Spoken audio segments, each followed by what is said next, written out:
So welcome to the first pose for our pose breakdown. First pose is going to be Tadasana, which means mountain pose. And so it's a standing position that some classes start with or will often go through in various different practices. It's a simple pose. The alignment breakdown of it is to begin by focusing on your feet and then work your way up. So starting with our feet, I'd like you to think about having your heels, or your ankle joints rather, hip distance apart. But I don't mean outer hip or inner hip. I mean like the hip joint itself, which is more or less where your sitting bones are, or sort of right at that soft bit of your hip flexors. Some people consider it to be like 2 fist width distance apart as well. You don't need to go to that specific of measuring, but just roughly your feet are inner hip distance apart is what I'm going to cue it as. I'd like your toes to be relaxed and not gripping, but slightly spread. The more you use your toes to help support your body, the more strength you will find within your feet, and then responding to that up your legs and into your body. Continuing upward, try to have your knees and hips also above the ankle joint. So you might need to sway around with your balance to try to find that center point of balance where you're not leaning forward into your toes, but you're not also falling back, somewhere in between. And it might, to begin with, feel a little bit imbalanced, like you are leaning back, but just try to center the weight over the ankle joint. So your hips are over the ankle joint. Your toes are helping hold you still. They're using muscles, but they're not straining.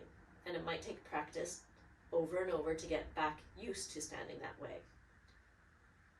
Moving upward from there, try to have your ribs soft over your pelvis.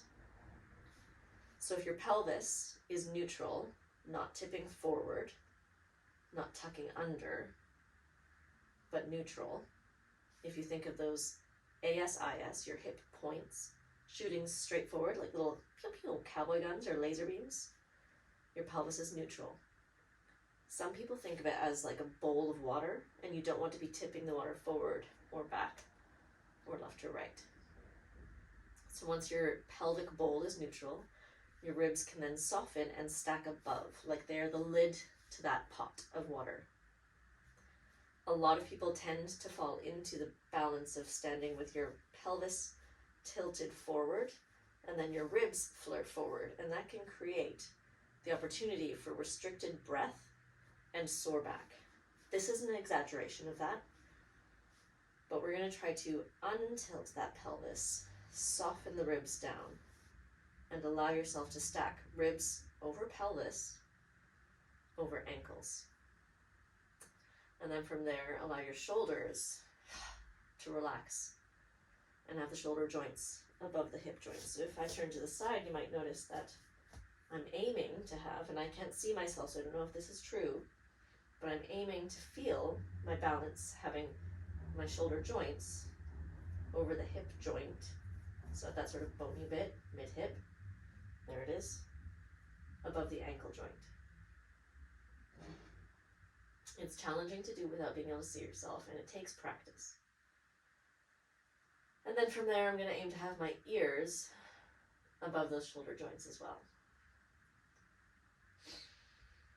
Allow your shoulder blades to start to reach almost a bit toward each other and down, not exaggerating that, but just a little bit of that external rotation. So if you think about your breastplate, lifting ever so slightly, just a little bit, like there's a little string pulling you up, then there's a tiny bit of that external rotation into the shoulder joints to allow your palms to shine slightly forward. And you'd think that standing would be just a simple job. You're just standing up. But once I've cued all of these things, and yes, there is more to come, it actually becomes quite a challenging pose.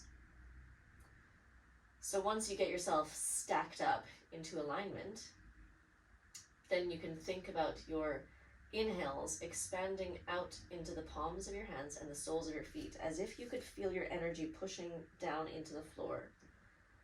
Allow your pelvis to relax downward as you inhale, your legs to relax downward, and your arms to relax and lengthen Meanwhile, your head is also lifting as you inhale. It's a lot of things to think about, and I apologize for that. So pick and choose one or two of these cues each time you come back to this. And then as you exhale, imagine that you could actually feel your breath drawing and suctioning your muscles back up to your bones.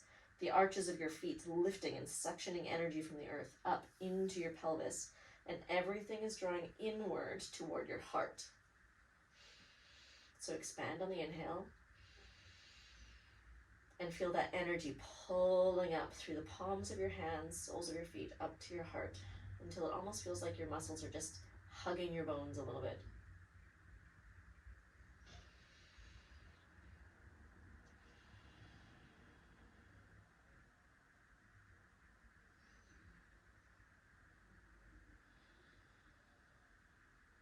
Allow yourself to find a focal point when you're in this pose. And that can be internal focal points, such as thinking about your pelvis staying neutral, or thinking about your breath staying calm. Or it can be an external focal point, like staring at something.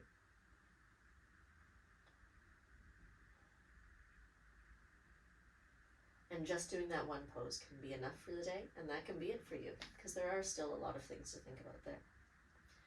A modification for that can be to use the wall and have your tailbone and the tips of your shoulder blades press against the wall, but not the back of your head, and not even necessarily your heels. So depending on how much of a lordotic curve, the low back curve you have, how much body you have, will dictate how differently you might need to stand against the wall. But generally I aim for my bum, and for me my tailbone's actually quite narrow, so I'm going to not even try to get my tailbone pushed against it, because then I have to stick my butt out. So just my bum flesh against the wall, and the tips of my shoulder blades. And then, as if there's like a little pillow between my head and the wall, I just sort of like try to hold it there gently, and the wall can help with balance.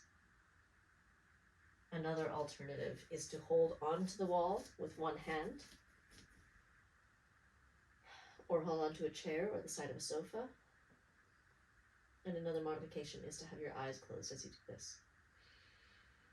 Closing the eyes is really great to bring your attention into the actual feeling within your body and your breath and your energy, rather than allowing your eyes to distract your mind by noticing all the things everywhere.